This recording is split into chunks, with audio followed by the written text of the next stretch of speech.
নিজের বাবার ছবি টাঙাতে সরকারি অর্থে মহাসড়ক নির্মাণ করা হয়েছে আজব এক স্থাপনা।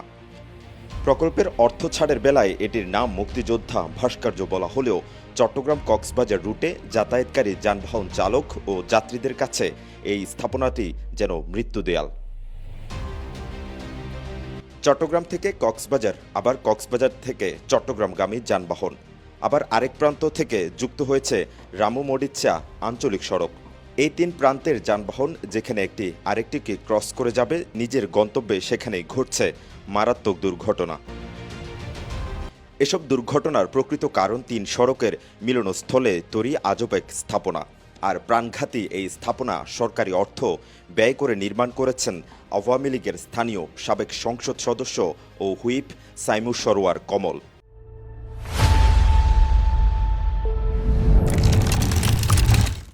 2022-23 অর্থবছরে গ্রামীণ অবকাঠামো রক্ষণাবেক্ষণ কর্মসূচির আওতায় বাইপাস মুক্তিযোদ্ধা ভাস্কর্যের সৌন্দর্য বর্ধিতকরণ প্রকল্প নাম দিয়ে এটি নির্মাণ করেন তিনি। জানিয়ে রীতিমতো চালক, পথচারী সবাই ক্ষুব্ধ।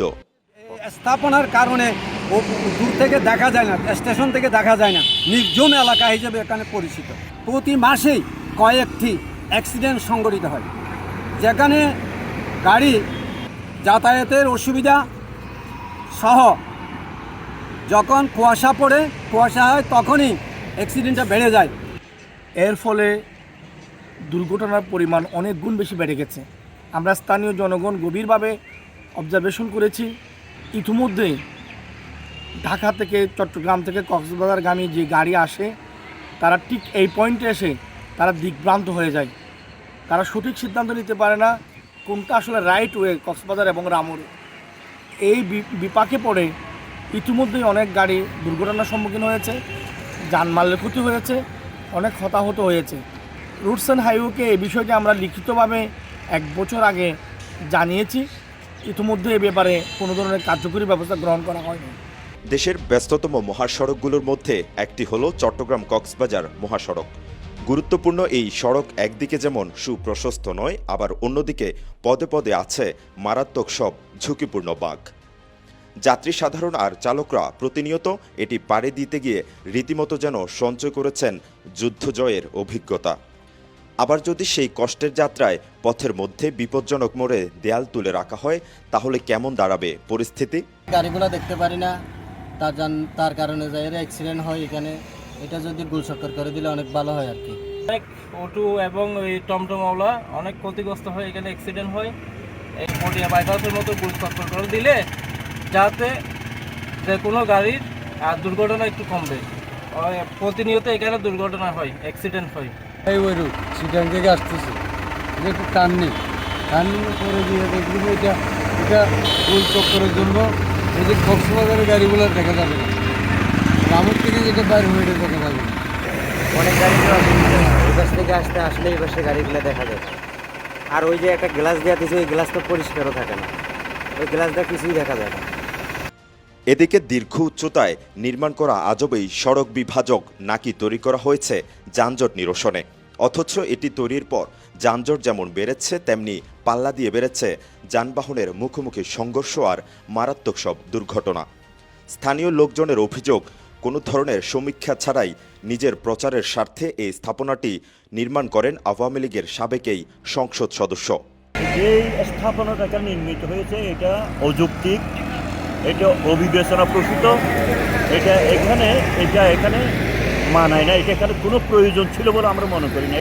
এই স্থাপনাটা নির্মাণ করার পেছনে অনেক টাকা খরচ হয়ে, লক্ষ লক্ষ টাকা খরচ হয়ে কতটুকু দুর্নীতি করা হয়েছে এইটাও একটা তদন্ত করার প্রয়োজন আছে মনে করি আমি। সরকারি টাকা আত্মসাতের উদ্দেশ্যে স্থাপনাটি শুরু করেন। এই স্থাপনাটি শুধুমাত্র পারিবারিক ঐতিহ্য রক্ষার জন্যই করা হয়েছে। বিভিন্ন সময়ে এই স্তম্ভটি দেখিয়ে সরকারি প্রায় ১৪ লক্ষ টাকা সরকারি অর্থ থেকে আদায় করেছে। সড়কে প্রাণঘাতী এই স্থাপনা নিয়ে রামু উপজেলা নির্বাহী অফিসার রাশেদুল ইসলাম জানান, এটি সড়ক ও জনপথ বিভাগের একটি স্থাপনা।